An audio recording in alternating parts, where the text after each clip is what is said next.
balandi na biso nyonso ya Congo en Marche topesi bino bambote bisika nyonso bozali oyo bolandaka biso na Europe, na États-Unis d'Amérique, na Afrique, na Océanie, partout oyo bolandaka biso oyo bopesa biso confiance po topartage na bino.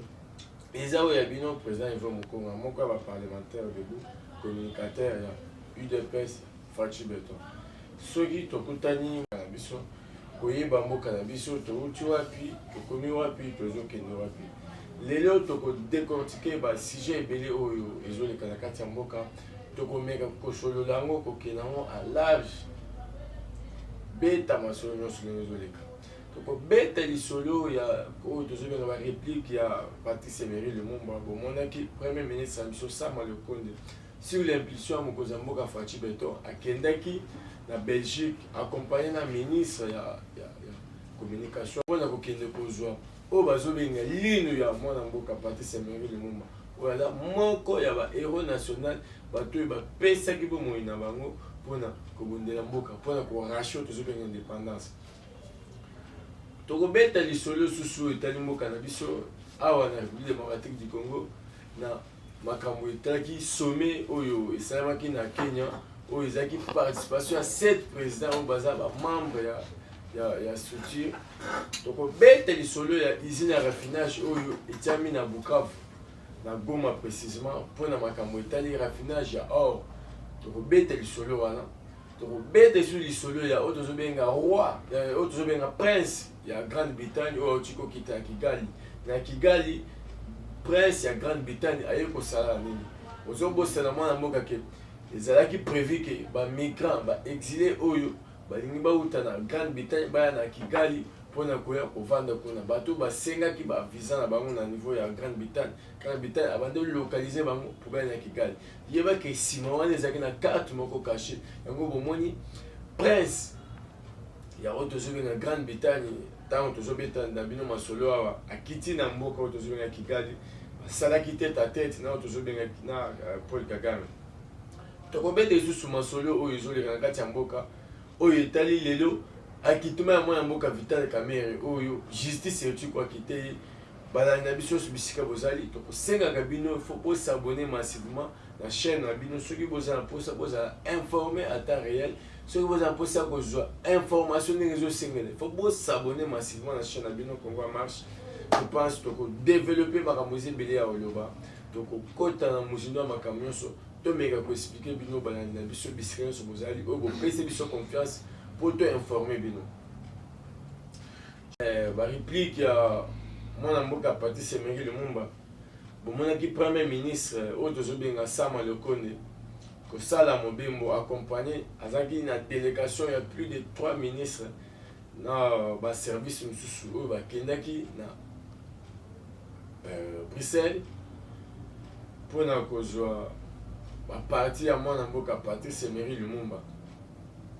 Oyebi ke grâce ya diplomatie ya Fachi Beton omonaki roi akokita awa na koloba maloba ya roi ya liboso roi asisikizaki na oyo nyonso mabe esalamaki na République démocratique du Congo oyo bakokololo na ye ancien père na ye bato oyo bakoloniza République démocratique du Congo mpona mabe oyo basalaki Congo. Omonaki roi kosenga bolimbisi ezalaki pour la deuxième fois pour première fois na Bruxelles na palais royal oyo roi asalaki discours à liboso mpona kosexcuse mpona kosenga bolimbisi na mabe oyo nyonso basalaki République démocratique du Congo.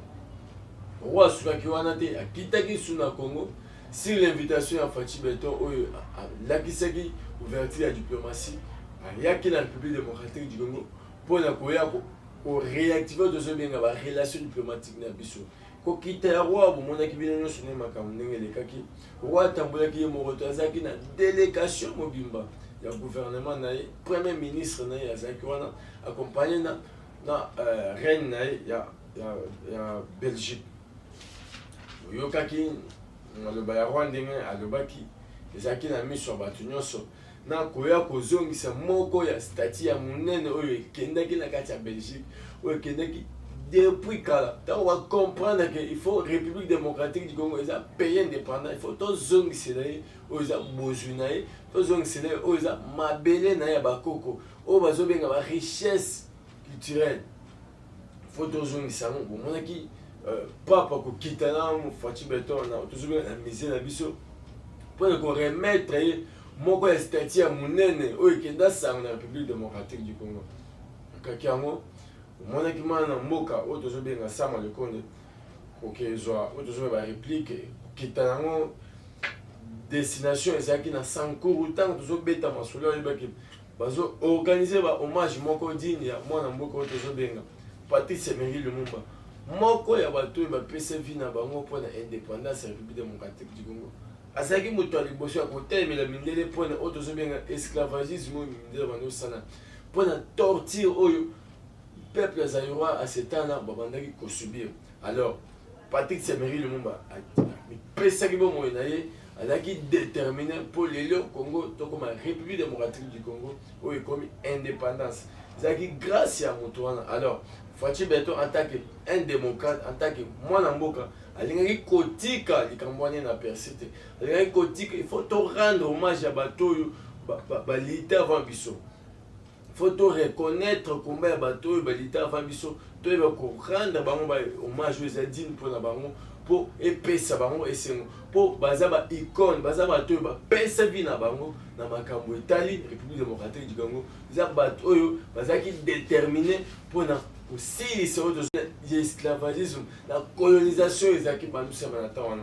Alors ezalaki moko ya likambo moko ezalaki monene elingaki koleka bongo te sans que Faci Beton apesa biso na ye. Yango bomonaki sur impulsion na ye omoni nde esalami bebaki mokolo ya lobi ekotambola ekokende na Kisangani topesi mwana mboka bato lukwebo oyo asali déplacement lelo mpona koyamba yango na Kisangani mpo aza moko ya héros national oyo tokobosa liti na ye te na République démocratique du Congo. Mokolo ya le 27 tokoza na deuil national 3 jours mobimba, le 30 nde bako expose yango na esika oyo eza approprié pour esala mosala nango pour evandela kimia pour aza bato oyo ifale bazala la République démocratique du Congo. Il faut qu'on reconnaître oyo tozoloba licho bango basali. Deuxième point na biso tokobeta masolo oyo etali sommet oyo elekaki na Nairobi na Kenya. Batuna biso mituna mingi kolobaki mokwato molo Faci Beton a signé ba accord mosusu ya sika. Or hier awuti ko rompre oyo tozobenga ba accord nyonso commerciaux entre République démocratique du Congo na Rwanda. Boyebaki il est de coutume na Kenya soki visiteur nyonso président akomi ya liboso a signé ko tozobenga livre d'or. Livre d'or wana eza oyo méthode moko batie na kati ya Kenya mpona koaccueillir ba président. Soki président moko aye na mboka eloko ya liboso alekaka na livre d'or. Ba président ebele baleka wana Barack Obama, Cyril Ramaphosa, ba président ebele. Mais tomoni campagne moko ya intox oyo ezalaki na kati ya kosalema na ba réseaux sociaux partout ya kolobaki Faci Beton a signé ba accord mosusu na Rwanda. Eza bongo te bana mboka bisika nyonso bozala connecté pour bolanda makambo ndenge ezoleka na République démocratique du Congo. Boyebaki na sommet wana eloko ya motu nini ebimi na sommet wana yebaki ba pays membre na kati ya sommet wana base décidaki boyeke faut to créer brigade moko oyo kosunga biso na sur le plan régional soki moko ya pays na biso eza menacé na ba troupes armées, eza menacé na ba troupes ya rébellion. Brigade wana ozawana mpona ko intervenir mpona ko mettre fin na oyo tozobenga désolation oyo tozobenga insécurité. Yango bakendaki sur l'invitation oyo tozobenga président ya Kenya Uhuru Kenyatta oyo aza président en exercice ya esaki bango. Faci Beton atikalaki déterminé alobi ke si c'est brigade wana ya République démocratique du Congo à condition que Rwanda atikala ko participer na bato pointe parce que Rwanda aza le seul pays oyo azo agresser République démocratique du Congo en complicité na tozo benga Uganda. Baza ba pays oyo baza kati ya ko financer oyo tozo benga M23. Pour M23, ça fait plus de 4 semaines où bazan kacha ko agresser mboka na biso.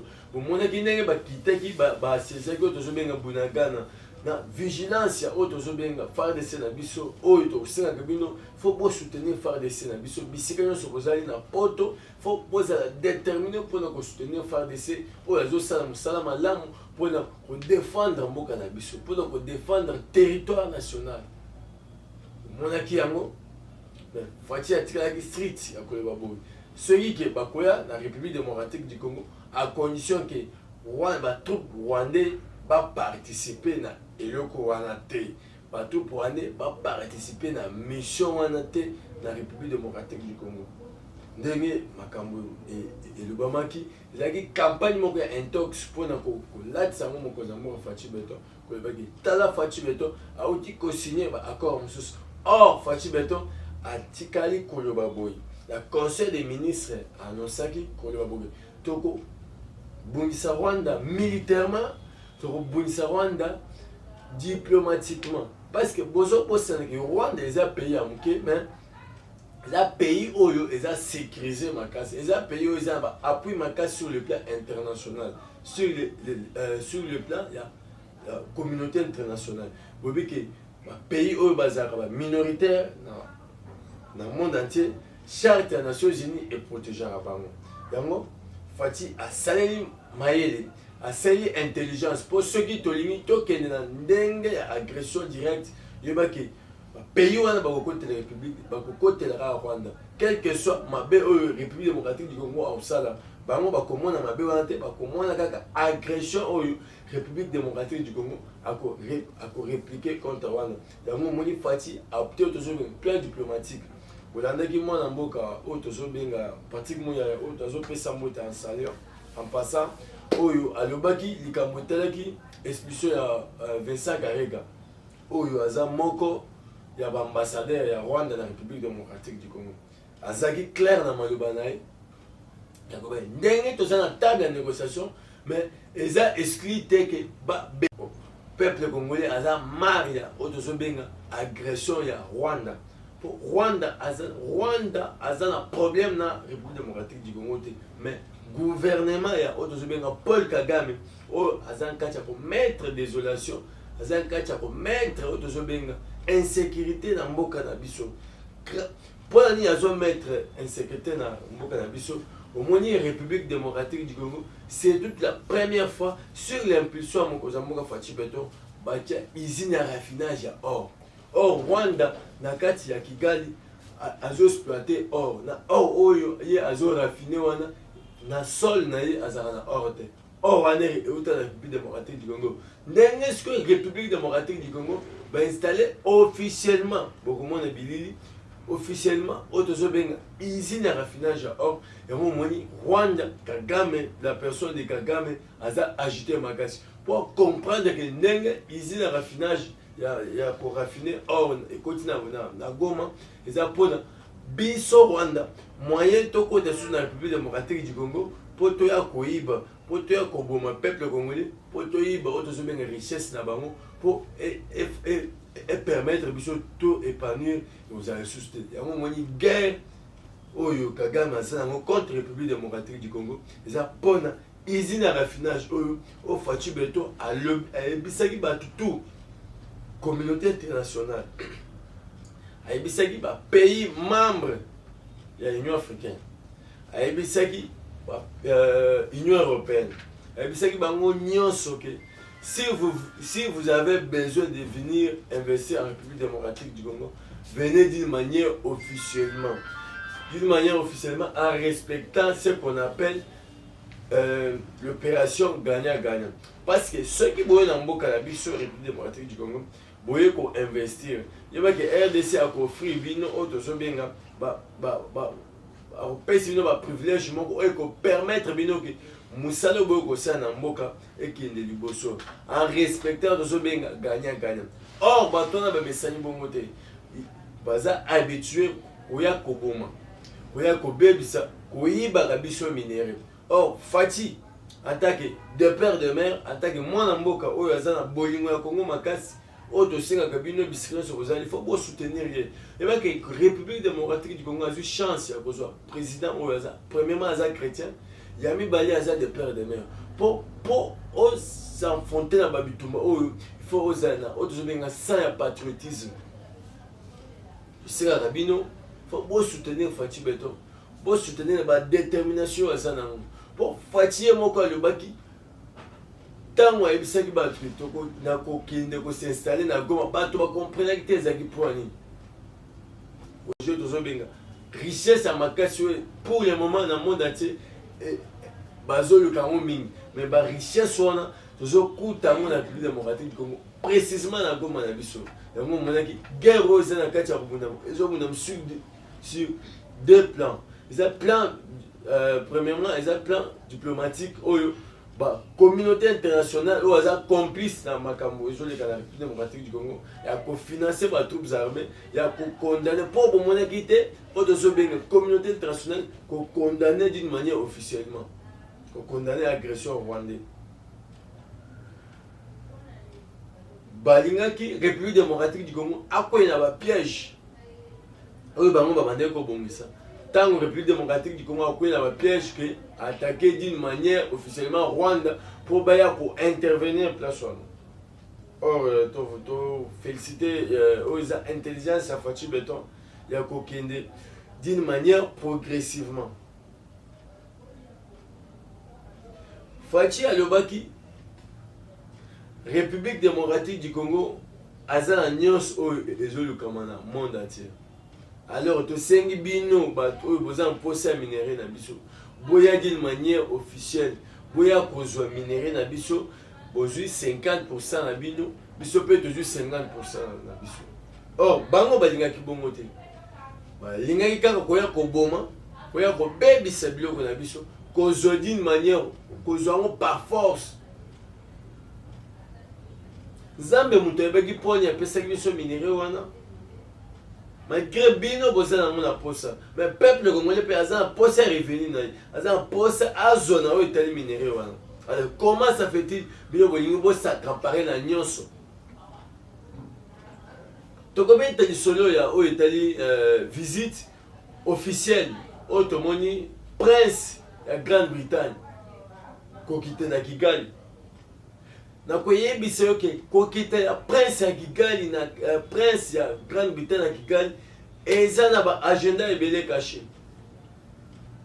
Bolandaki premier ministre Boris oyo aza ya Grande-Bretagne oyo aversaki déjà première partie ya mosolo et pas Rwanda tomonaki ba hôtel moko ya kitoko oyo balingaki baloge oyo bazobenga ba migrants. Or selon ba information que bateau ba migrants bateau ce sont des djihadistes, ce sont des terroristes oyo batindaki ndenge bazaka na buli na bango ke bakata ko tozobenga une partie ya République démocratique du Congo et bakata ngo ekele na ngambo ya Rwanda mais c'était d'une autre manière ya koluka moyen ya ko créer yango. Ben tomonaki hypocrisie ya Union européenne ou amekaki côté mais la haute zobenga Grande-Bretagne pour s'opposer à la décision wana mais tomoni prince ya Grande-Bretagne kokita ko c'est la tête à tête na monsieur Kagame lelo oba sololi toko bete bino masolo toko yebisi bino nini elekaki na kati ya masolo na bango wana oba sololaki. Or ezaki agenda moko très caché au Grande-Bretagne aza nango a complicité na Union européenne pour na kozwa biso une grande partie ya République démocratique du Congo à travers bazobenga ba migrants. Comment ça fait-il? Je me pose la question.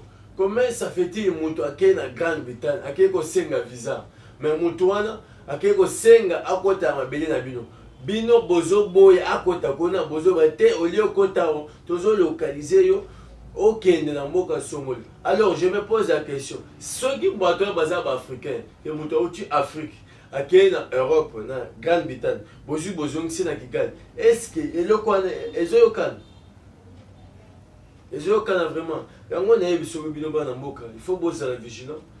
Il est temps vraiment tozala soudé, pas question ya parti politique, pas question ya opinion.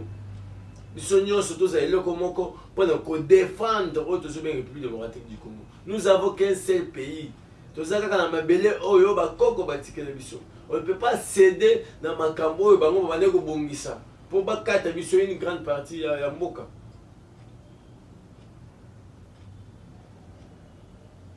Siko bato wana bango bakendaki kosenga bino ba visa, kosenga bino bakota na mboka na bino. Alors bino bozolonga bato wana balonga Europe baya précisément na Kigali. Mais flux moko ezaki na kati wana. Yango moni Kagame il était agité ya tango moni ba suspendre première fois le linga salema. Mais ndenge Fachi Beton azaki vraiment déterminé à sololaki asalaki plus de 40 minutes appel téléphonique na Boris Waza premier ministre de Grande-Bretagne. Après Kosolana Fachi Beton de la commission des droits de l'homme à l'Union européenne pour suspendre Volona. C'était d'une manière à quoi Batouana, tant que Awa, tant M23 a occupé partie de la République démocratique du Congo, à tel village Moko, ba migrants ba saisi wana. Or, ceux qui ba migrants ba saisi wana, dans chaque Nations Unies, aucune armée dans le monde entier a s'agresser contre les migrants. Parce qu'ils protéger des gens dans le niveau de la Charte des Nations Unies. Dans la carte, il y a des tant que les migrants sont à Kigali. Or, Kigali, Kagame, plus de 2500 hectares et pas de Denis Sassou Nguesso.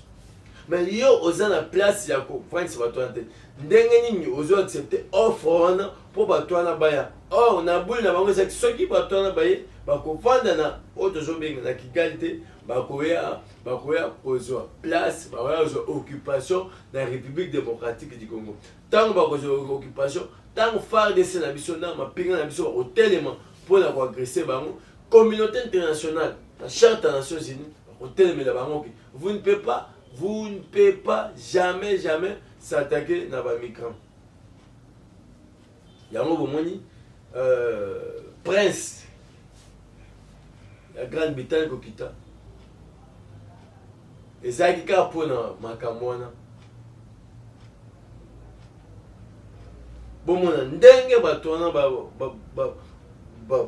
bazolinga kaka kopie mboka na biso.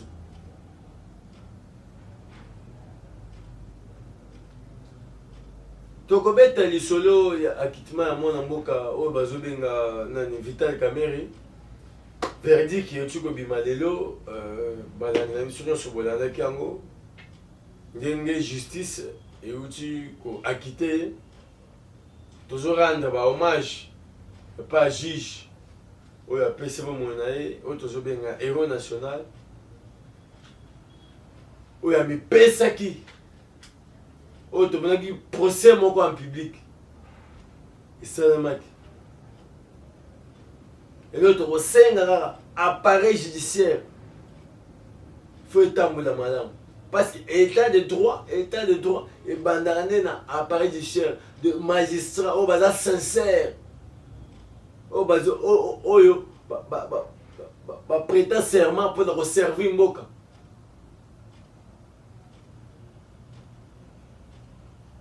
Oyo bakosala mosala mpona kosunga mokonzi ya mboka Fachi Beton. Oyo bakosala mosala mpo mboka ekende liboso. Mpo ata na Bible balobi c'est la justice qui élève une nation. Justice soki eza malamu mboka ekende liboso.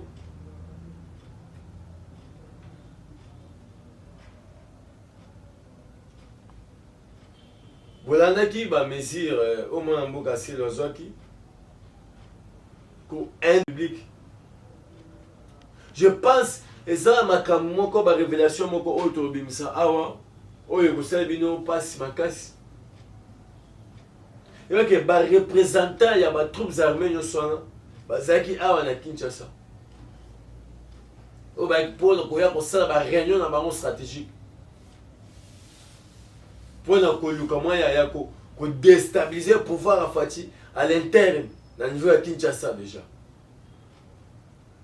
ceux qui vigilance ya facilité, ceux qui vigilance ya ba service na bisote, oyo eza habilité pour que ça musala. Ba ngai ba banda makamwa interne. Yango todo senga peuple congolais, faut tous à la souder, si ma fatigue béton. Tous à la déterminer. Tout c'est déter dans manipulation. Il y a que xénophobie et ça et abisso awate. Nous le peuple congolais, nous n'avons pas de problème avec le peuple rwandais. Tous un problème n'a peuple rwandais. Nous avons le problème avec l'individu Kagame. Où ils ont maître stratégie où Azakati a remonté Makamama contre le République démocratique du Congo. Tous un problème n'a peuple rwandais. On ne peut pas céder à la manipulation, à la piège, il y a xénophobie. Dans le peuple congolais, biscrino sur vos bolani biso. Dans kati na biso bolingo ezala. Totika ba discours en caractère tribal. Congo ezara moko. Biso to sangana. To sele moko. Nde to kolonga bitu. To céder la manipulation te. Le peuple rwandais baza bandeko. On ne peut pas gâcher dans la relation de bon voisinage. Baza ba voisin na biso. Nous n'avons pas de problème. Mboka na biso eza peuple République démocratique du Congo eza pays hostile. Oyo mutu nyonso akoya. Akopona ye, akopona mboka oyo net deuxième mboka na ko vivre. Tout ça un problème te. To céder à manipulation te. To quoi na piège wana to créer xénophobie. La communauté internationale à côté de la Rwanda. Ba discours en caractère xénophobie ou ils ont et ça me soucie parce que ils ont déstabilisé le pouvoir à Fati. On ne peut pas céder à ça. Toti kabande qu'on a biso wana pas vivre à la République démocratique du Congo parce que nous n'avons pas de problème avec eux. Tous un problème na monsieur Kagame. Oh il y a un sanguinaire. Oh il y a un criminel. Oh il y a un bon abatu. Oh il y a un mboka na yemo aza ba opposant te. Aza ba homme politique te o bazo te melakaye. Ba tu nyonso ya kanaka tia mo na boloko. Un dictateur. Tout c'est dans la manipulation. Je pense que vous avez qui dans le biso. Tout c'est dans la bino, il faut s'abonner massivement à la chaîne Abino. Ceux qui veulent avoir information, ceux qui veulent informer en temps réel, vous s'abonner massivement à la chaîne Abino. Congo marche. Vous avez chaîne Abana Mboka. Vous avez savoir information aussi. Vous avez qui dans le biso. Tout pesibino merci biscrino sur vous allez. Ezao ya bino président Ivo Mukonga.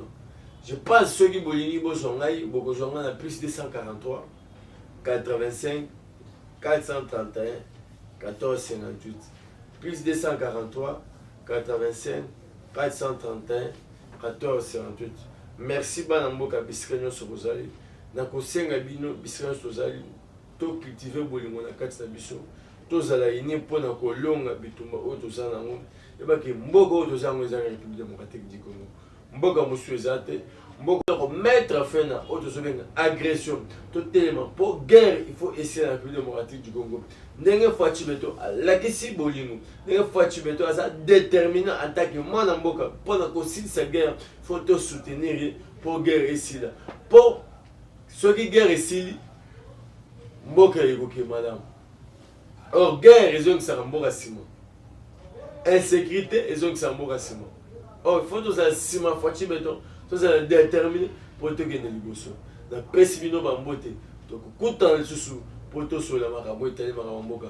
La pessimino bambote biscuit sur vos alliés.